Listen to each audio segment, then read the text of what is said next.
אם אנחנו מחפשים את העולם המודרני, אנחנו יודעים שהמון המון כסף, גם סעודי וגם קטרי, פועל בארצות הברית. כלומר, תרומות שמגיעים לאוניברסיטאות. אתה רואה את הדבר, נכון, שגרירה, מי שעתידה להיות שגרירת ארצות הברית באום, סטפניק, עם השימוע המפורסם שעשתה לנשיאות של 3 מהאוניברסיטאות עילית שהיה. היא באה ושואלת שאלה מאוד פשוטה בנוגע לקריאה לאלימות, והם גמגמו. למה הם גמגמו? כי הם יודעים מי אחראי ומי דוחף ומי נותן הרי כסף לאוניברסיטאות, עם השפעה גם על הסילבוסים, כלומר תוכניות הלימודים. כלומר, זה לא דבר שנוגע רק ככה בקטנה, ואני אביא לך מלא כסף וסתם תהיה נחמד אליי. לא, יש לזה השפעה בסופו של דבר. Ms. McGill, at Penn, does calling for the genocide of Jews violate Penn's rules or code of conduct? Yes or no? It is a context-dependent decision, Congresswoman. Dr. Kornbluth, at MIT, does calling for the genocide of Jews violate MIT's code of conduct or rules regarding bullying and harassment? Yes or no? I've heard chants, which can be anti-Semitic depending on the context. And Dr. Gay, at Harvard, does calling for the genocide of Jews violate Harvard's rules of bullying and harassment? Yes or no? Again, it depends on the context. It does not depend on the context. The answer is yes, and this is why you should resign. שלום נועם בנט, אוסקוט. שלום תמיר, על המשמעות. אני לא רוצה שתסתום, למרות שזו המשמעות של אוסקוט, אבל אתה פיתחת פודקאסט די ייחודי שמדבר על מזרח תיכון עם כל מיני אנשים, באמת מכל רחבי הקשת המזרחית נקרא לזה, במובן הזה של הרבה דוברי ערבית, גם אנשים כמו אוהד חמו, וגם אנשים שהם נוטים קצת יותר לכיוון של צבי יחזקאלי, בואכה קידר, בואכה יוסיאן, והאמת הייתי אשמח לשאול אותך באופן כללי, אתה בעולם המודיעין, מבין את החברה הערבית גם באמצעות דברים כמו קריקטורות וגם באמצעים אחרים, ומה גרם לך ככה לפתוח את הפודקאסט, ואולי מה הדבר אולי שהציבור הכי מגיב אליו בפודקאסט שלך שמדבר בסוף ומנסה להנגיש את העולם הערבי? אז לפני יותר מ5 שנים כנראה אחי הצעיר חגי אמר לי שהעתיד נמצא בפודקאסטים. הוא ככה עוקב יותר על NBA ובאנגלית, ואמרתי לו, אבל אני בתחום הקריקטורות, איך אני אעשה פודקאסט על קריקטורות? בלי להראות כלום. כן, בדיוק. מגוחך. היום אנחנו עם כמובן מצלמות וכו' וכו', אבל לפני כך וכך שנים פחות היה חזק המצלמות. ובסופו של דבר באמת לקח לי זמן להיכנס לזה, אבל באמת חגי אמר לזכותו שהוא דחף אותי. והרעיון בעצם היה, בוא נדבר על נושא מומחה, דיברת, חלק מהאנשים שהזכרת היו אצלי, חלק עדיין לא זכו. אמרתי לעצמי, נגיד הזכרת את מרדכי קדר, אז מרדכי קדר עכשיו יתראיין לאיזה מקום, טלוויזיה כזו או אחרת, ויביאו אותו, יאפרו אותו וכל ההכנות, ואז בסוף כמה זמן הקטע יהיה, האייטם יהיה, 6 דקות, 7 דקות, 10 חנוק, וגם אז צועקים לבן אדם באוזנייה, וכל פעם שהוא מנסה להתחיל משהו אז קוטעים אותו.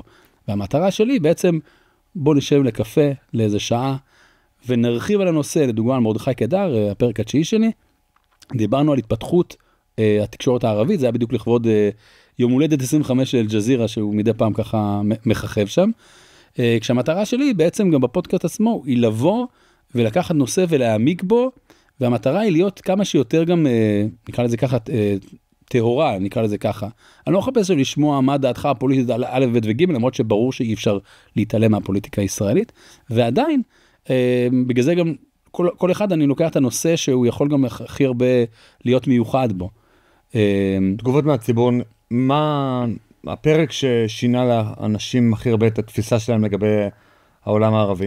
אני חושב שזה הפרק שעשיתי עם דוקטור אפרים ברק, זה הפרק הראשון בעצם גם שעלה אחרי פרוץ המלחמה, עלה באזור נובמבר 23, אני ככה בתוך המילואים, ואמרתי, זה הזמן כרגע, צריך לעלות פרק, והקלטתי אותו פרק מאוד מאוד מעמיק, שאפילו חילקתי אותו לכמה חלקים, וקראתי לו מקורות החמאס, האחים המוסלמים, ובעצם אנחנו נוגעים גם בחמאס, אבל בעיקר על בעצם מהי תנועת האחים המוסלמים, ומה הסיפור שלה, ואני חושב שגם אפילו עם הרקע, אפרופו הפוליטי, שהיה ככה בממשלה הקודמת, אחים מוסלמים, וכל הדברים האלה, אז הרבה אנשים התעניינו, הרבה אנשים אפילו אמרו לי שהם שמעו את זה 2 ו3 ו4 פעמים.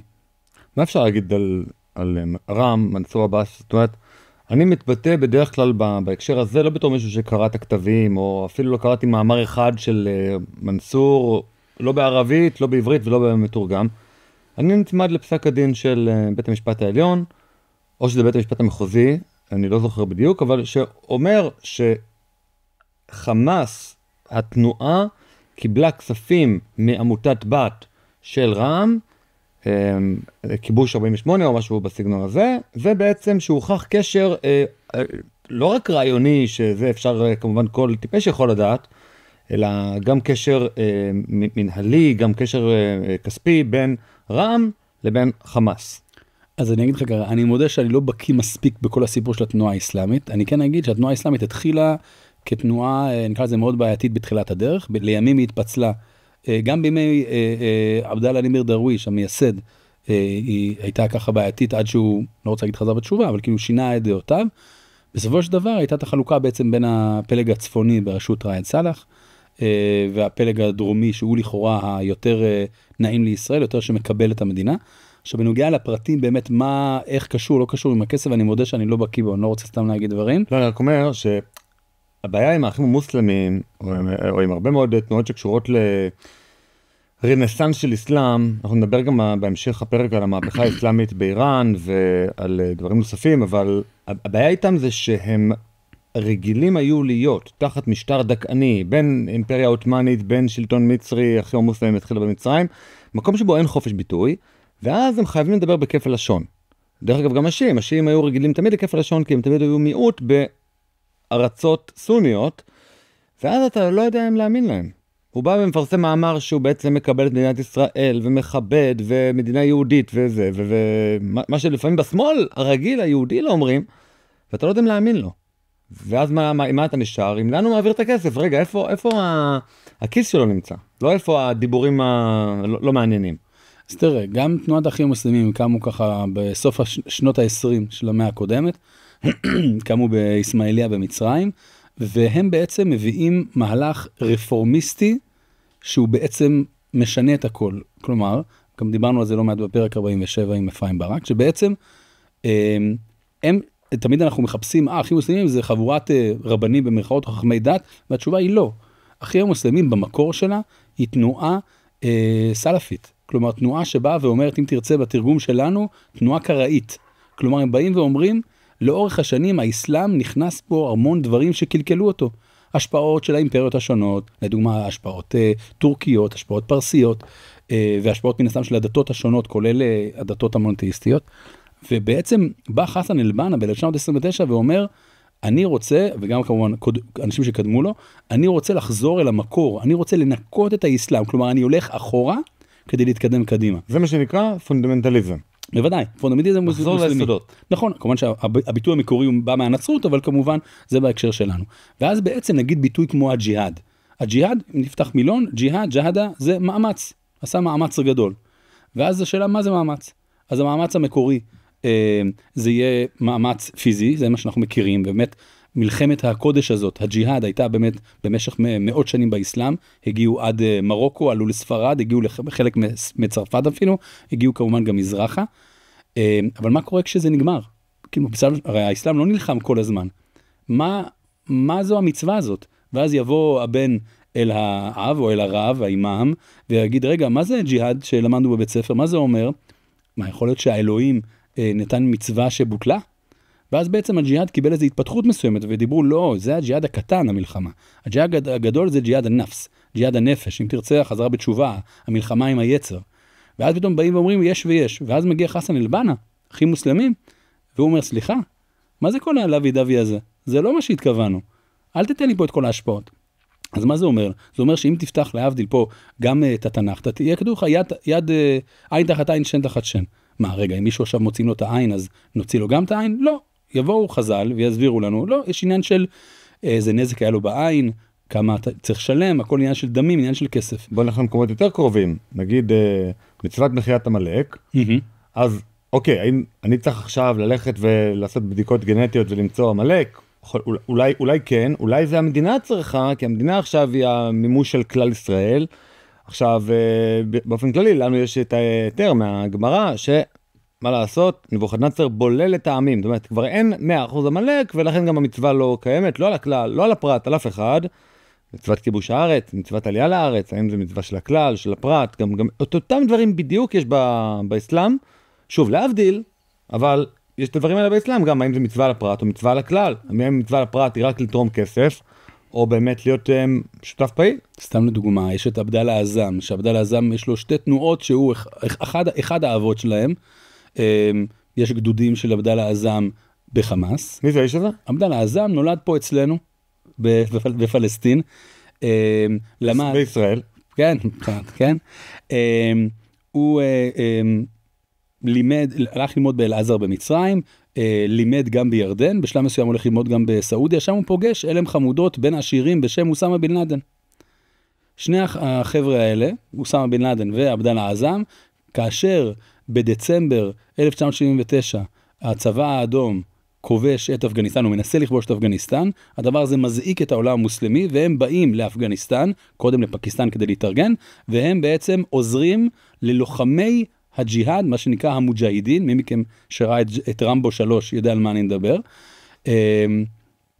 ובעצם הוא נותן פסק הלכה, עבדאללה עזאם, שבעצם הג'יהאד, המלחמה בארץ האסלאם, זה פרד עין, זה בעצם מצווה עליך אישית, כלומר אתה לא יכול לבוא לשלוח עכשיו כסף ותגיד אני בסדר, אתה חייב לבוא אישית לעשות המצווה הזאת. ובהמשך הוא ואוסמה בן לאדן בעצם הקימו את מה שאנחנו מכירים כאל-קאידה. אז בעצם הוא גם האבא של אל-קאידה, ולא יודע אם הוא אבא של חמאס או דוד של חמאס, גם מכבדים אותו מאוד.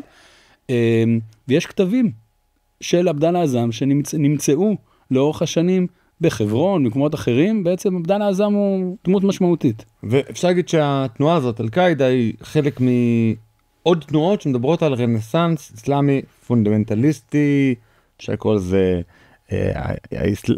האסלאם הקיצוני או דברים כאלה, שבעצם אומרים אנחנו עכשיו מבחינה רעיונית רוצים להילחם נגד המערב, נגד כופרים משלנו, כל מיני דיקטטורים שבקשר עם המערב, או מושלים לא בכוח האל, לא משקיעים את כל משאבי האומה על מנת להילחם ועל מנת להרחיב את תפוצת האסלאם, והדבר הזה כמובן מעורר אחר בכעס דווקא בארצות מוסלמיות, הם יודעים להילחם בלי בג"ץ ובלי בצלם. אז באמת נחדד את זה. אז בעצם חסן אל-בנה בתחילת הדרך מדבר על הרעיון הזה של החזרת עטרה ליושנה, החזרת החליפות, אבל סייד קוטב, דמות חשובה לא פחות ממנו, שהוא ככה עולה לגדולה בשנות ה-50, בעיקר 60, אז הוא גם בכלא, כותב בעצם את האידיאולוגיה המחודשת של קבוצה מתוך אחים מוסלמים, כלומר, הוא כבר לא אחים מוסלמים בעיני רבים. עכשיו, הסיבה שאני מזכיר אותו, שבעצם כתביו השפיעו על עבדאללה עזאם שהזכרנו, על איימן אל-זוואהירי, שגם הוא חלק מאל-קאידה, לימים גם יחליף את אוסמה בן לאדן בראשות אל-קאידה, וגם מעורב ברצח סאדאת ב-81. כלומר, אנחנו בעצם רואים התפתחות של תנועת האחים המוסלמים, כלומר זה כבר לא אחים מוסלמים, זה הקצנה בכל אדם ואדם. כלומר יש לנו את חסן אל-בנה שאומר, אני לא מחפש להילחם בתוך האסלאם, אם השלטון הוא מוסלמי, זה בסדר לי, אני רוצה שהוא יחזור בתשובה, ילך בדרך שלי, מצוין. סייד קוטב אומר, סליחה, אם יש בעיה, אנחנו צריכים לטפל בה עכשיו.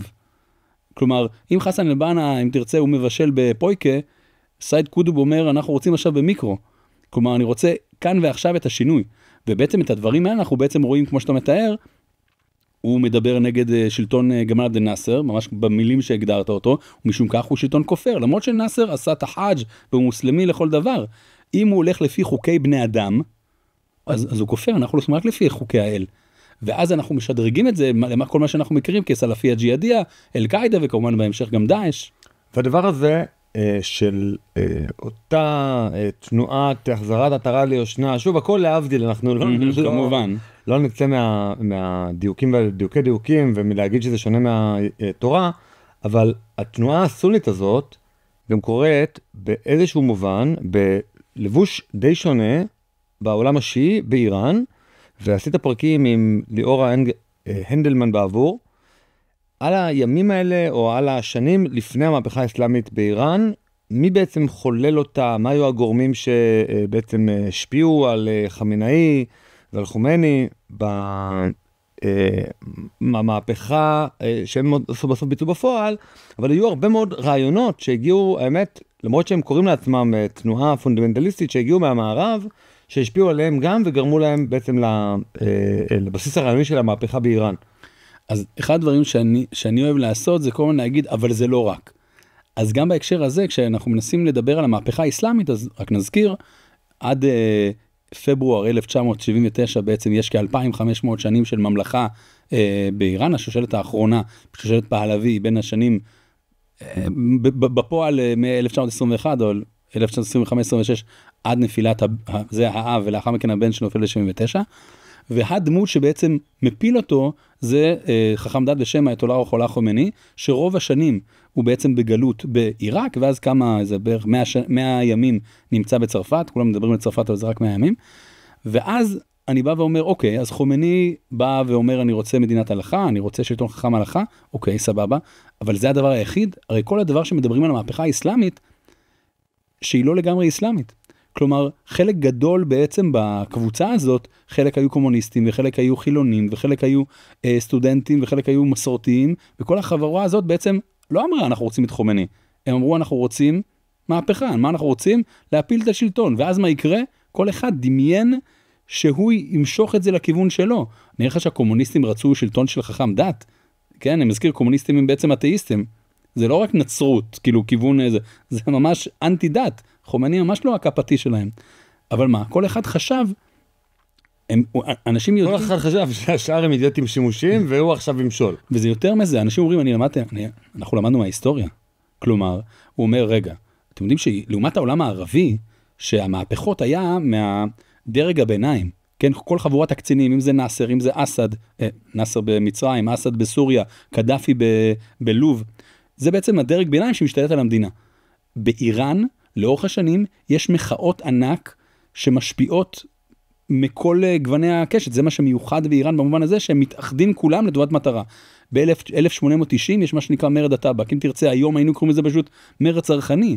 אבל בעצם הבריטים בעצם עושים עסקים עם השאה דאז, בממלכה הקג'ארית, על מונופול על מחירת טבק. הם לא מוכנים לזה, ויש פסק הלכה שאפשר לדון על זה אם היה או לא, בפרק שעשיתי מאיר ליטבק, הוא אומר, לא בטוח אם באמת זה היה, אבל כתבו בעיתון במרכאות, שבעצם אסור לגעת בטבק הבריטי, מי שנוגע בזה מרחיק את בואו של המשיח, המהדי, האימאם הנעלם. ובעצם תוך שבוע אומה שלמה מפסיקה לעשן. תחשוב, טורף. עכשיו אחרי האירוע הזה, חכמי הדת חוזרים לבתי המדרש. אחרי זה מהפכה חוקתית באיראן, כן?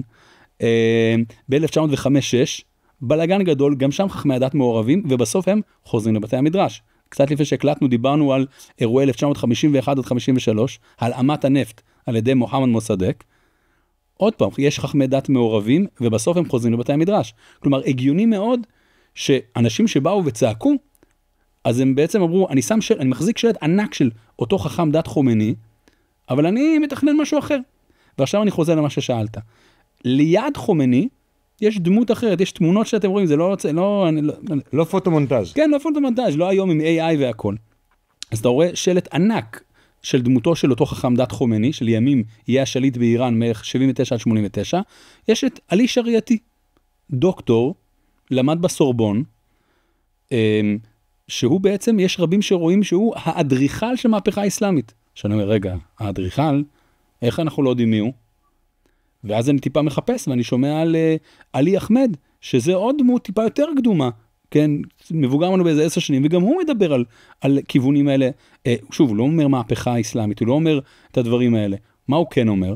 הוא בעצם מדבר, א', עם השפעות מרקסיסטיות מסוימות, מדבר עם השפעות גם הערביות מסוימות, מהפכניות, גם פרנץ פאנון נכנס לתוך הסיפור הזה, ובעצם אנחנו מגלים שההכנה של הקרקע לחומייני בוודאי שלא הייתה רק דתית. אני אגיד זה יותר, יש מצב שאם הייתה רק דתית היא לא הייתה קורית. הפחד הגדול של השאה, שאני אומר השאה זה השאה האחרון, מוחמד רזה פהלוי, היה מהקומוניזם. כלומר, וזה מאוד מסתדר עם זה שיש הוגים מסוימים עם גוון קומוניסטי, עם גוון מרקסיסטי. הוא פחד מהם. בגלל שהוא פחד מהם, אנשים ברחו למסגדים. שם שמעו את חומייני. את ההקלטות שלו כמובן, לא הוא עצמו. אוקיי, ובסוף, איך זה שהוא נפטר מכל השותפים האלה והפך להיות אצבע אלוהים? אצבע אלוהים זה אייתולה. מי שלא מכיר את התרגום. כן, מופת האלוהים, כן, אבל איה זה מופת, זה או פסוק בקוראן, אללה כמובן אלוהים. כן, שמות טובים ככה, כן. חיזבאללה, מפלגת האל. מפלגת האל או הדת האל, כן. אז בעצם חומני מגיע ב-1 בפברואר, יורד במטוס אייר פרנס המפורסם, שאגב, אפרופו קריקטורות, יש מדי פעם קריקטורות שסביב פברואר, שרואים משהו שלילי יורד מאיזה מטוס שנראה אייר פרנס, בקורונה זה היה נגיף הקורונה וכאלה, בעצם מנסים להגיד, תראה איזה דבר נורא זה אותה מהפכה איסלאמית. וחומני בעצם אומר לעצמו, אני צריך לשתף את האנשים, דווקא את הקומוניסטים הוא קצת שם בצד, אבל הוא בעצם לוקח את מהדי בזרגן כראש ממשלה, את בני סאדר, שהיה איתו בצרפת כנשיא. עכשיו, יכול להיות שהוא לא רצה אותו מההתחלה והכל, אבל בעצם הוא נותן מקום מסוים בשנים הראשונות לליברלים. עכשיו אתה בא ואומר, רגע, ליברלים? מהפכה אסלאמית, איך זה יכול להיות? כי מה לעשות, כשעוברים מלא שנים, אתה לא יכול לספר את כל הפרטים. סתם לדוגמה, זה מהדברים שדיברתי בפרק עם דוד מנשרי, כי בעצם אני אומר, בוא נשב עכשיו שעה ונדבר על התקופה הזאת שלא מדברים מספיק. ואז בעצם אתה מקבל. עכשיו, אני אישית גם, אתה יודע, גם מההכנות לפרק וגם מהפרק עצמו, אני לומד המון. כלומר, ברור שאתה בא, אני מגיע עם הידע שלי, אבל בסוף אני אומר לעצמי, זה משדרג אותי, אני מדבר עם המומחה הגדול לאיראן, כן, הוא ייסד את המחקר האקדמי על איראן בישראל, ופתאום אני כזה יושב לעצמי ואני אומר, בוא'נה, אני יכול לשאול אותו מה שבא לי. והוא חייב לענות. on the record. כן. טוב, זה זכות של פודקאסטרים, מומלץ לפתוח פודקאסט, מי שרוצה שיענו לו על שאלות, שיעשה זה. בדיוק, בדיוק. אז מה קורה באמת באותם ימים הראשונים? כי יש לך בעצם שני פרקים, אחד עם ליאורה על כל הימים של, כל השנים, העשורים שלפני המהפכה, ואחד עם דוד על השנים הראשונות של אחרי המהפכה. כן, אני קורא לזה היום שאחרי המהפכה. כשמי שיבוא ויגיד לי, רגע, איזה מה זה מהפכה? אז א', כנס לפרק. ב', אתה יודע, זה כמו שסתם משנה רבי מאיר, סתם ביתר ירושלים, אז סתם מהפכה אסלאמית. ככה לפחות אצלי. אבל בעצם אנחנו רואים איך הדברים מתגלגלים. לאט לאט חומני נותן יותר ויותר מקום לחכמי הדת, או לקבוצה יותר קיצונית אצלו, עד שבסוף בזרגן מתפטר בעקבות משבר בני ערובה, ב4 בנובמבר 79, אני מזכיר, מי שלא מכיר, חבורת סטודנטים איראנים משתלטים על השגרירות האמריקאית, חשוב לזכור ששגרירות היא דבר דיפלומטי, היא בבחינת שטח המדינה, כלומר, אם אתה נכנס פיזית לשגרירות, זה בוודאי עילה למלחמה, וחומני מגבה אותם, ובאותו רגע בזרגן עוזב, ובהמשך גם בני סאדר, עם איזה מאבקים שהיה באשתי, אחת הדמויות החשובות באיראן, עד שבסופו של דבר אנחנו הופכים להיות המדינה האיראנית שאנחנו מכירים, דבר אחד שאי אפשר שלא לדבר עליו בהקשר הזה, זו מלחמת איראן-עיראק. במידה מסוימת, הפוך על הפוך, סדאם חוסיין הציל או עזר למהפכה האסלאמית. כי בשלב הראשון כל קבוצה עוד חושבת איך היא מושכת בחוטים בחזרה אליה וכל הדברים האלה. ואז ב-22 בספטמבר 80, סדאם חוסיין חושב שהוא עושה איזה מלחמת ששת הימים, איזה בליץ כזה לאיראן. איראן צריך לזכור, אנחנו אחרי מהפכה. יש טיהורים, יש גנרלים שאו הראש שלהם לא מחובר לכתפיים, או שהם ברחו מהמדינה. כלומר, איראן מופתעת גם במובן הזה הצבאי. ולוקח לזמן להתאושש וכו' וכו', אבל פתאום האתוס הזה של להציל לדוגמה את העיר חורם-שער, או את הנפט ודברים אחרים, הפגזות שאנחנו סופגים, והדבר הזה דווקא מאחד את האיראנים, והדבר הזה מאוד מחזק את הרפובליקה. תהליך של אחדות או של אויב חיצוני גם קרה בישראל. נכון. סינואר, אפשר להגיד, הציל את הרפורמה. זאת אומרת, את הרפורמה המשפטית כמובן. איך תסביר? כי אם לא היה סינואר שתוקף, יכול להיות שהיינו עוד ועוד ועוד נלחמים בתוך עצמנו בכל מיני מאבקים מוזרים בין אליטות כאלה לאליטות אחרות. ויכול להיות שבסופו של דבר, כמו שנתניהו באמת עשה בליל גלנט הראשון, אמר, עצרו, לא רוצה את כל הדבר הזה, לא רוצה את כל הרפורמות. כרגע אנחנו נקדם דברים של הטוב המשותף, או דברים שהם לא מרגיזים כל כך, את השמאל כמו חוק גיוס. לא יודע, לא, בסוף הקואליציה הזאת הייתה מתנגשת באיזשהו קיר. כן. באיזשהו קיר של חוק גיוס, אבל שוב, חוק הגיוס נהיה מאוד מאוד אקוטי, דווקא במלחמה. לפני המלחמה, אז זה היה נקודת שבר יותר קטנה בתוך הקואליציה. ויכול להיות שהקואליציה הזאת הייתה מפרקת עצמה בכל מיני מריבות פנימיות, ומגיעים לבחירות שבהם הרפורמה לגמרי יורדת מהשולחן, כי עושים איזושהי ממשלה של מרכז, ימין מתון שכזה, ממלכתי, שמאל ממלכתי, משהו כזה יותר של טוב המשותף. וסינואר איחד אותנו, בזה שהוא תקף אותנו, גרם להרבה מאוד אנשים להתקרב חזרה ליהדות. אותו דבר אולי לגבי, להבדיל, סדאם ואיראן, סדאם הסוני, ששולט על הרבה מאוד סונים, על הרבה מאוד שיעים בעיראק, תוקף את איראן, ופתאום גם המרקסיסטים נלחמים עבור המולדת, עבור איראן. כן, אז א', אני ככה מערער אם אני מסכים עם מה שאמרת על זה שזה הציל את הרפורמה המשפטית מהסיבה הפשוטה שהיא לא התקדמה. כן, גם עכשיו עם כל הדיבורים, אני לא יודע כמה התקדמה, אני חושב שמה אני נזהר מאוד להגיד הציל עם סינואר והכל. אני כן אגיד שאני חושב שהוא נתן איזה סתירת איפוס למדינת ישראל שהחזיקה איזה חודש-חודשיים של חבר'ה, אתם רבים, זה נחמד מאוד שאתם רבים על הקומה הרביעית, היסודות כרגע לא יציבים. תחליטו אם אתם רבים על הקומה השביעית, עכשיו מה לבנות, או שאתם חוזרים רגע ליסודות, כי אם לא רוצה להגיד אין מדינה, אבל אנשים הבינו שהם נלחמים על החיים שלהם, ולדעתי לאיזה חודש ומשהו, בדבר הזה קיבלנו איזה איפוס מסוים. אחרי זה כמובן כל אחד כבר הלך לכיוון אחר. אז חזרה לאיראן, לא, סתם ככה הרגיש לי שאי אפשר שלא להתייחס. חזרה לאיראן, בהחלט הדבר הזה. אגב, סדאם חוסיין, איראן קיוותה שהשיעים בעיראק יבואו לעזרתה. לא ממש קרה. מצד שני גם הערבים באיראן, כלומר הלאומיות במרכאות ניצחה את העדתיות במובן הזה. שזה מאוד נדיר אפשר להגיד בעולם המוסלמי או בעולם הערבי, בדרך כלל המדינות האלה הן מאוד חלשות, יש איזשהו שליט שבאיזושהי קונסטלציה מצליח לשחד מספיק קבוצות ויחד עם שיתוף פעולה של המערב, ואז הוא שולט.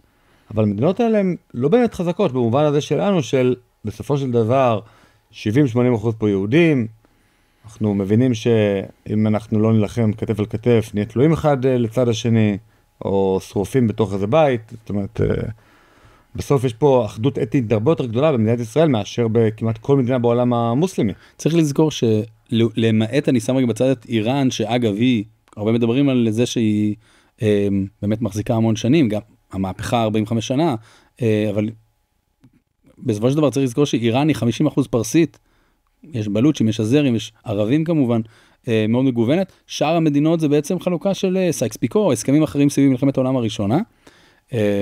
היום אי אפשר לדעת באמת מה החלוקה האתנית, לדוגמה בסוריה, בעקבות מלחמת האזרחים, בלבנון פעם האחרונה שעשו מפרד אוכלוסין היה ב-1932, כן, עד היום יש מחלוקות, בדיוק לאחרונה ראיתי שאבו עלי אקספרס העלה מספרים, ואני זוכר שבפרק שעשיתי עם טל בארי על חיזבאללה, הוא אמר שהמספרים של השיעים הרבה יותר גדולים, כלומר, כל החלוקות האלה, הן חלוקות לא טבעיות בסופו של דבר.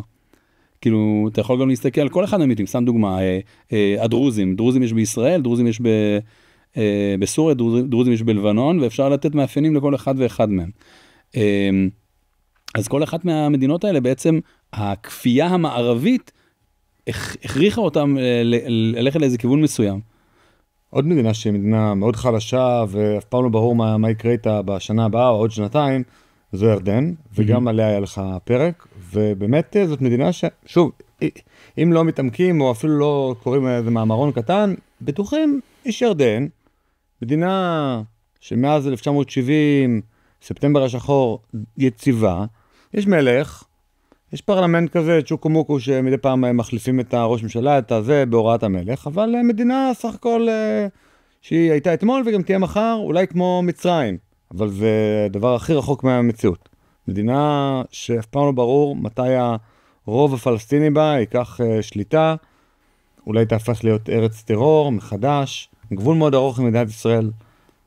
אז א', דבר ראשון, הקלטתי 2 פרקים עם פרופסור אשר ססר, אחד כבר עלה, אחד יעלה, עשיתי את זה על אותו דבר גם עם אייל זיסר, שבעצם עשינו סוריה בעצם איך שהיא קמה עד מות אסד האבא, שזה 2000, ואז פרק אחר סוריה של בשאר, ואז בעצם אותו דבר עשיתי על ירדן של עבדאללה, טלאל וחוסיין, שמת ב-99, והפרק שיעלה בהמשך יהיה בעצם ירדן של עבדאללה. אז דבר ראשון צריך לזכור שהמלכים הירדנים אומרים שהם מיוחסים לנביא מוחמד, וזה משמעותי, לא סתם היא נקראת הממלכה הירדנית האשמית. כלומר, השם זה השם של סבא רבא של מוחמד, ובעצם זה החמולה והם בעצם רוצים להראות את העניין הזה, הם מקורם עוד בחצי האי ערב, סבא רבא של חוסיין היה בעצם השריף, כן, בעל תפקיד בעיר מכה, בתקופה העות'מאנית, ובעצם דורי דורות הם עשו את זה. דבר שני, אנחנו צריכים לזכור שירדן לאורך השנים הייתה ידידה של ישראל, כלומר, לכאורה אתה אומר, רגע, אבל נלחמנו וכולי, נכון. אבל בסופו של דבר, גם בספטמבר, שאגב, הם מכנים הלבן, כן, הפלסטינים, אתה לקחת את הנרטיב הפלסטיני, סתם שים לב, השחור, כן, מי שלא זוכר, בעצם הפלסטינים פועלים בירדן כמדינה ושלהם, מנסים להתנקש בחיי המלך, חוטפים מטוסים, ואז הוא מחליט שנמאס לו, ופשוט נכנס בהם באבי אביהם, או באמא שלהם, תחליט אתה, ובעצם הפלסטינים נאלצים לברוח ללבנון, כדי לעשות שם בלגן, וזה קורה אגב, מגיע מהצפון אסד, ואז ישראל בעצם מתקרבת לאזור הזה, ואומרים, אסד, אל תתערב, ובעצם ישראל באה ופועלת לטובת חוסיין במובן הזה. בהוראת קיסינג'ר גם. נכון, בהוראת ארצות הברית, נכון מאוד. מזכיר המדינה האמריקאי, קיסינג'ר מדבר עם רבין, בזמנו השגריר בארצות הברית. כן. רבין מעביר לממשלת גולדה או אשכול. אשכול מת ב-69. זהו, אז גולדה, כן. בואו תעשו הנעת כוחות משמעותית, יחד עם מטוסים בשמיים, בגזרה הזאת של משולש הגבולות. נגב, משולש הגבולות, לא נגב, סליחה, חמת גדר, שם משולש הגבולות, ואז באמת אסד מבין שהוא לא רוצה להיכנס למלחמה גם עם ארצות הברית, עם ישראל, הפרוקסי של ארצות הברית לצורך העניין בעניין הזה, ועם ירדן עוד פרוקסי של ארצות הברית, וחדל מלהפריע לחוסיין בספטמבר הלבן, הטיהור היפה של ערפאת. עכשיו צריך לזכור אגב אני אוהב, יש לי תיוג בטוויטר שנקרא היום המזרח התיכון. השטג, כן, היום המזרח התיכון, ואני מאוד אוהב ככה כל יום לכתוב איזה אירועים קרו בתאריך הזה. ובתוך הדבר הזה אני קלטתי כמה שנים שהם שנים, אני אוהב לקרוא להם שנים ממגנטות, כל מיני שנים שקרו בהם המון דברים, גם 70 הוא אירוע כזה, אבל תשים לב, אני תמיד אוהב לראות את ההקשר. למה אסד חושש? בסופו של דבר צריך לזכור שאנחנו 3 שנים אחרי מלחמת 6 הימים, שישראל עדיין היא הבריון של השכונה, אחרי מה שעשינו בכל חילות האוויר, ותוך 6 ימים וכל הדברים האלה. צריך לזכור תמיד את ההקשר. וירדן כל השנים האלה, ביותר בהמשך, בקשר עם ישראל. כלומר, אפשר אפילו להגיד, גם דיברנו על זה ככה קצת לפני, שמערכת היחסים מתחת לשולחן, אולי הייתה יותר טובה ממערכת היחסים מעל השולחן. כלומר, בין ישראל לבין ירדן, גם היום, אנחנו רואים שירדן מאוד מאוד חשוב לה, בסופו של דבר סוגיה הפלסטינית, זה גם משמר אותה. כן, כי כמה היא 70-80% פלסטינית? אני לא זוכר. אין להם רישיונות נהיגה, אין להם רישיונות לעיסוק במקצועות, נקרא לזה צווארון לבן. מצבם שם הוא אפליה נוראית. א', הפלסטינים יש להם חלק מאוד משמעותי, משקל מאוד משמעותי בתוך הכלכלה. כלומר, אי אפשר, מה שנקרא, לזרוק אותם בגלל הזה. טוב, 70-80% אתה חייב להיות עם משקל בכלכלה. אני חושב, אם אני זוכר נכון, פרופסור סאסר דיבר יותר על 60-70, אבל לא משנה, המספר, כל אחד והכיוון שלו. בוא נגיד, זה כמו האחוז של היהודים בישראל, פחות או יותר. זה לא אחוזים, נקרא לזה, שאפשר להתעלם מהם בשום דרך. לא, להתעלם בוודאי שזה יותר מ-50%. אני לא יודע, כל אחד מושך לכיוון שלו לטובת מה שהוא מנסה להגיד, make a point. אבל בוודאי יש להם מקום משמעותי, הוא עצמו, המלך הנוכחי, אני מזכיר, חוסיין שאנחנו מכירים, מהתמונה המפורסמת עם הסיגריה עם רבין, הסכם השלום והכל, הוא מת מסרטן ב-99, שלט, אגב, אפרופו, שלט משנת 53, הוא בעצם, יש עוצר לשנה אחת כשמודח אביו. נרצח, לא? לא, הסב, רגע, אז בואו נזכיר. עבדאללה הוא היה אמיר ולאחר מכן מלך, נרצח ב-51. בהר הבית. כשלידו, הנכדו האהוב, שבעצם פרופסור סאסר ממש עושה מהלך מרתק, שמספר איך התוכנית המקורית הייתה שחוסיין יהיה המלך הבא, אבל הוא עדיין היה צעיר, הרי הוא לא תכנן להירצח, עבדאללה. ובעצם כדי למנוע אחים אחרים, הוא ממנה את הלעל באופן זמני, לא הוא, כן? אבל אנשים ממנים את הלעל, כי המטרה תמיד הייתה חוסיין. וטלעל בעצם מודח, הוא היה לו סכיזופרניה והכל, מודח, ומ-52 חוסיין, באופן רשמי 53, הופך להיות מלך. עכשיו, הוא בחור בן 18, תחשוב, חייל בעצם על ממלכה אדירה, הרבה יותר גדולה מישראל בסופו של דבר, והוא מתמודד עם גמל עבד אל-נאצר, הוא מתמודד עם הממלכה הסעודית, הוא מתמודד בהמשך גם עם סוריה של אסד והכל, אז תמיד אנחנו מסתכלים דרך המשקפיים של ישראל, אבל לחוסיין היו המון אתגרים, רבים לא ציפו שהממלכה הזאת תשרוד יותר מ100 שנים, רבים לא ציפו, ובעצם הוא לימים הופך להיות המבוגר האחראי, אם תרצה, בטח בתוך כל ההקשר של אוסלו, שהוא ניסה ככה להשפיע כזה או אחר, בהמשך כמובן. אז כשהוא מת ב-99, מתמנה בנו הבכור עבדאללה, למרות שאגב, הוא קיווה לבן אחר, אבל זה סיפור אחר, הוא היה צעיר מדי. ובסופו של דבר, גם הבן מתחתן עם בחורה פלסטינית, משפחה פלסטינית. כלומר, אנחנו מבינים את ההקשר הזה, כן? גם היא, אגב, אמרה כמה אמירות בעייתיות מאוד סביב 7 באוקטובר, וקצת ניסו, גם בישראל, פחות לדבר על זה, אבל אמירות מאוד בעייתיות על מה של אירועי 7 באוקטובר. אבל כן, אני חושב שירדן מנסה לשמור על המקום שלה, במקום מאוד מאוד בעייתי. בסופו של דבר, המערכת היחסים היא מאוד מאוד מורכבת. אנחנו רואים את זה גם אגב במצרים, בהקשר אחר כמובן. תראה, אבל בוא נגיד, הנתונים הגיאוגרפיים של ירדן, והנתונים באופן כללי של עולם הערבי, מקומות בהם אין משאבי טבע טבעיים, נתונים מאוד מאוד בעייתיים. בהחלט. יש להם נמל אחד בעקבה, גם לא רצועת חוף, מי יודע מה, די קטנה, די דומה לנמל אילת, כזה מין ברך כזה, שאוקיי, כמה קילומטרים זה. כשאתה כל כך רחוק מהים, אנחנו שוב לא מכירים מבחינה גיאוגרפית מקומות רחוקים מהים שמוצלחים כלכלית, זה מאוד מאוד מאוד נדיר לראות דברים כאלה. ירושלים אחת מהבירות בעולם שהן לא על נהר, לא על נחל, לא על ים, היחידות בעולם, אנחנו מרחק של כמה עשרות קילומטרים מהים, זה מאוד מאוד נדיר, אז תחשבו שעמן היא הרבה יותר רחוקה, כן. או דרך ים תיכון ואז לעבור דרך מדינה אחרת, או מעקבה גם 4 שעות נסיעה, זה מרחק גדול, גם אוכלוסייה של פליטים שאין להם באמת מעמד. הצבא הוא עד תקופה מסוימת סוג של צבא בריטי, קצינים בריטים. בשלב הראשוני בעיקר, כן. זאת אומרת, יש להם שם מורכבויות שקשה מאוד לצלוח, מדינה שהיא צריכה ברובה הגדול, אין מים, אין משאבי טבע. שוב, כל הנתונים מראים על חולשה מאוד גדולה, ומלך מאוכלוסייה שהיא לא האוכלוסייה הטבעית של אותו מקום, שהוא צנח שם. כן, טוב, אנחנו כבר דור רביעי של מלוכה, אבל עדיין כן נוסיף דבר חשוב על מה שאמרת. אחד, צריך לזכור שבנוסף לפלסטינים, יש גם סורים, יש גם עיראקים, יש כאילו כל מיני חבר'ה שברחו. מחזיק אחריי. לא, ודאי, אני אומר, המצב שם, כלומר, האחוז הדמוגרפיה משתנה, אנחנו לא גם יודעים כמה, אבל יש לא מעט סורים שגרים כרגע בירדן, הם לא מחפשים לחזור לסוריה. כן, פליטים מהמלחמה. כן, לא, כן, אבל אני אומר, אין להם אינטרס, אומרים, לא מחכים לרגע שיחזור, כי אומרים, בוא, המצב בסוריה כל כך גרוע. מה המצומות? רק פליטים פלסטינים מחכים לחזור. סורים לא מחכים לחזור. זה היה כמובן בדיחה אני רק אגיד, אתה מתחבר פה לכל הסוגיה הזו של אונר"א והכל, שרק הפלסטינים יש להם בעצם את הרצון הזה לשמור על הפליטות במקום להסתדר. אבל כן נגיד, הערה נוספת, דיברת על עקבה. אנשים מדברים על המצב, אתה יודע, של מפרץ אילת. אבל צריך לזכור שעקבה הם שכנים, כן? בסופו של דבר. ואחת ההשפעות הגדולות מאוד על המסחר בסופו של דבר, זה כל הסוגיה הזאת של מיצר באב אל-מנדב. אני מזכיר ככה בהקשר הגיאוגרפי, אנחנו יורדים למטה בים סוף, ואנחנו בעצם רואים את תימן. תימן שפוגשת בעצם במיצר באב אל-מנדב, בצד השני את אפריקה, את ג'יבוטי, וכל התקיפות של החות'ים בעצם פוגע משמעותית בכלכלה. כלומר, כל הספינות שבעצם רוצות להגיע לעקבה, למה שהם יגיעו לעקבה?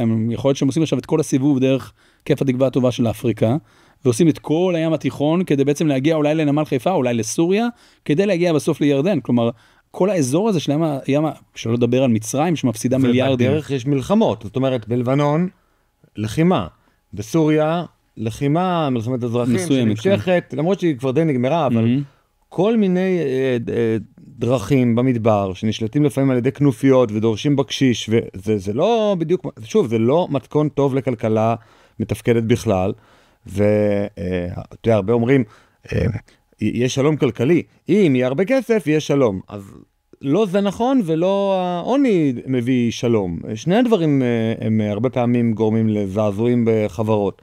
גם שיש הרבה כסף ואז פתאום יש פנאי ולהתעסק בטרור ודברים כאלה, וגם העוני, וזה שאתה אומר, רגע, המלך חי ככה בחיים כאלה טובים, ואנחנו פה במחנה פליטים, אין לנו רישיון נהיגה, אין לנו אפשרות לעסוק במקצועות אחרים, וגם תמיד דיקטטורים אוהבים להפנות את האש החוצה, מוצאים איזה אוהב חיצוני שנקרא ישראל, למרות שיש הסכם שלום, למה לא לדבר נגד ישראל? זה תמיד נחמד. א', המלך יודע לדבר נגד ישראל, אבל במידה. כן, צריך לסגור שישראל לאחרונה הוסיפה אפילו את כמות המים שאנחנו מביאים לממלכה ההאשמית הירדנית. ואני חושב, לי זה נראה שישראל תכה אותה מכה קשה ויגמר הדיון על הממלכה. כלומר, זה לא נראה לי, הוא מבין, הרי הוא יכל, זה כמו, אתה יודע, שאחד הדברים בקריקטורה שאנחנו רואים, זה על העולם הערבי שבגד בפלסטינים. באופן כללי, פלסטינים מאוד טובים בלהתבכיין שהעולם הערבי בגד בהם. והרבה פעמים אנחנו רואים לדוגמה שהעולם הערבי נותן לייקים וסמיילים עצובים וכל מיני דברים כאלה, וזה מה שאתם עושים. אבל בסופו של דבר, למה שהממלכה הירדנית לא תיכנס למלחמה? עזוב היום. 8 באוקטובר, 10 באוקטובר, מצרים, הרבה מדברים על האם אנחנו בסכנה מול מצרים וכו' וכו'. למה הדבר הזה לא קורה? אני חושב שבסופו של דבר יש את השיקול הזה של יציבות המשטר, שהיא מנצחת את הכל. ככה זה נראה. מנצחת הכל מאיזה כיוון? לא שווה לי.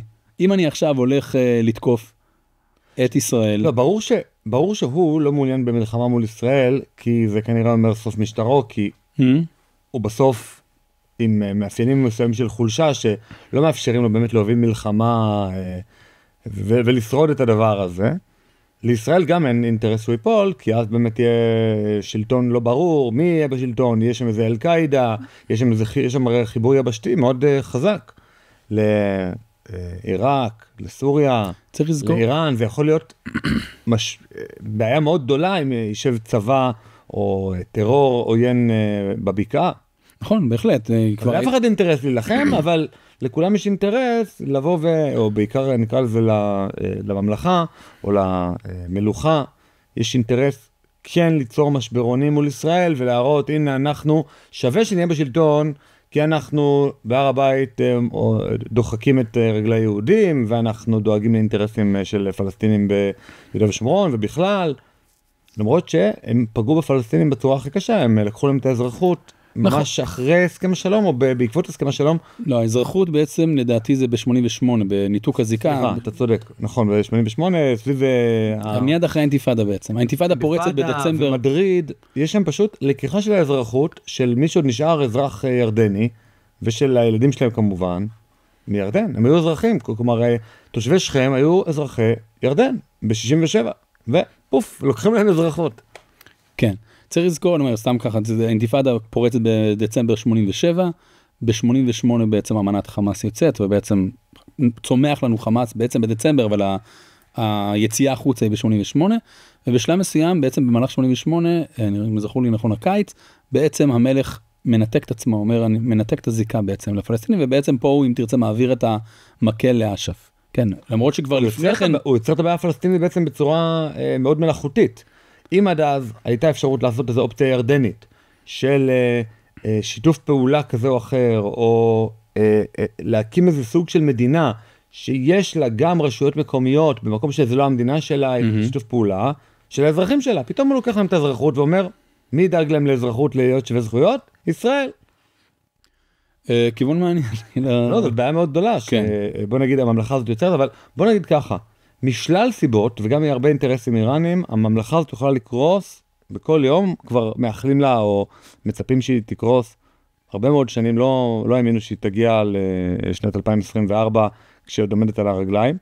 ובאופן כללי, חשוב מאוד לעקוב אחרי מה שקורה שם. ישראל כמובן עם אינטרסים מאוד גדולים של לספק להם מים וחשמל, ונקרא לזה תלות. יש כל מיני פרויקטים של... אנרגיות ירוקות, אנחנו מקימים יחד איתם פאנלים, הם נותנים לנו את כל החשמל מהפאנלים, אנחנו מממנים את הקמת הפאנלים, וכמובן בשאר שעות היום, כשאין עודף של חשמל, אז אנחנו מספקים להם חשמל. זה מין עסקה שישראל מפסידה מכל הכיוונים, אבל מה, היא תגיד לך, אני משער, לא כי אני מדבר בשם מדינת ישראל, שזה שומר לי כרגע את הגבול שקט, זה שומר לי כרגע את יציבות הממלכה, אפשר לדבר על זה אם זה נכון או לא נכון, אבל זה כרגע מה שמושל בכיפה. כן, ברור. בוא נחזור באמת רגע לאיראן, הרי מנסה כמובן לייצא את המהפכה האיראנית, כמו שדיברנו על הרבה דיקטטורים, לא רק איראן, מנסים למצוא אויב חיצוני, וכמובן למקד את תשומת הלב בו, ועל ההקרבה הנדרשת, ועל חברה מגויסת, ועל דברים האלה. היא התפשטה לדרום לבנון, איפה שיש אוכלוסייה שיעית אורגנית, סוריה, יש הרבה מאוד כוחות איראנים, כאלה ואחרים של פרויקטים של דיוק טילים, ודברים כאלה. עיראק, כמובן, היום סוג של פרוקסי של איראן, יחד עם אזורים מסוימים של שליטה אמריקאית, ירדן דיברנו שהיא רוצה להשתלט שם, לאן זה הולך מבחינת המשטר באיראן? הרבה אומרים, אם יפציצו את הנפט, זהו, המשטר הלך, או אם יפציצו את הגרעין, המשטר הלך, והכל שם על קירי תרנגולת, אבל גם שם הם סך הכל מראים עמידות מפתיעה. עשיתי כמה פרקים על איראן במהלך הפודקאסט, ובכולם, כולם באו ואמרו, מוקדם מדי להכריז שהמשטר באיראן ייפול, אבל כשהוא ייפול אני אסביר לך למה זה היה ברור שזה קורה. טוב. שזה אחלה משפט. אז דבר ראשון, נזכיר שמי שהגה, הראשון שזה היה, את הביטוי השר הראשי, זה המלך עבדאללה ב-2004, הוא בעצם הזהיר מאיראן עוד ב-2004, ועוד שני אירועים שחשוב לזכור, שבעצם ארצות הברית במרכאות עזרה לאיראן, וזה קורה בעצם עם הפלת השלטון הטליבן הראשון, הוא כבר חזר ב-2021, אבל הפלת השלטון אז, פלוס הפלת השלטון של סדאם, ובעצם הדבר הזה מחזק את מעמד איראן באזור, כי בעצם שתי יריבים, גם טליבן וגם סדאם נופלים, ובעצם ההשפעה בעצם מתחילה כבר בתחילת שנות ה-80, עם הקמה של מחנות צבאיים בבעלבק, באזור בקעת לבנון, מה שלימים יהפוך להיות חיזבאללה, ואני לא הייתי אומר קבוצות איראניות, כי הרבה פעמים זה דווקא מיליציות שיעיות אחרות, של תמיכה איראנית, של סיוע איראני, בכל העולם הזה. אז הם מבחינתם, אתה יודע, פועלים בכל הכוח, הם פועלים כמובן גם בתימן, מסייעים לחות'ים, גם אנחנו רואים את זה במיליציות השונות מעיראק, צריך לזכור, אנחנו במלחמה שבה יורים עלינו מעיראק, פעם במרכאות חגגנו את זה בחדשות, והיינו מדברים על הסקאדים שנת 91, מלחמת המפרץ, יש ירי, גם נהרגו כמה חיילים, למיטב זיכרוני מגולני, מירי מעיראק. כלומר, המיליציות השיעיות פועלות בכל הגזרות. אי אפשר להתעלם מהמכה הקשה, גם של הזרוע הסונית אומנם, של אחים מוסלמים, צריך לזכור, חמאס הוא סניף של אחים מוסלמים, צריך לזכור את זה. אז גם חמאס חטף מכה מאוד קשה, גם חיזבאללה חטף מכה מאוד קשה, ועדיין, צריך לזכור שהמיליציות האלה פה, וזה דבר שאנחנו לאורך זמן, אתה יודע אני חושב שאחד הדברים ש7 באוקטובר שינה בתפיסה, זה מלהיות מה שנקרא במלחמה בין המערכות, או מערכה בין המלחמות, אנחנו בעצם נמצאים במלחמה, שמדי פעם יהיו לנו הפוגות. זה אני חושב שהשינוי הגדול שעשינו, כי בעצם ישראל התעוררה מה-20 שנים שסיפרנו לעצמנו סיפורים, של אנחנו רק נעשה זה ויהיה יותר שקט, לאו דווקא בעולם של שלום, גם בעולם של נעשה זה מילים מכובסות של סבב וטפטוף. הסכם גז עם לבנון, הסכם גבולות, תיקון, חוות שבא ויהיה בסדר.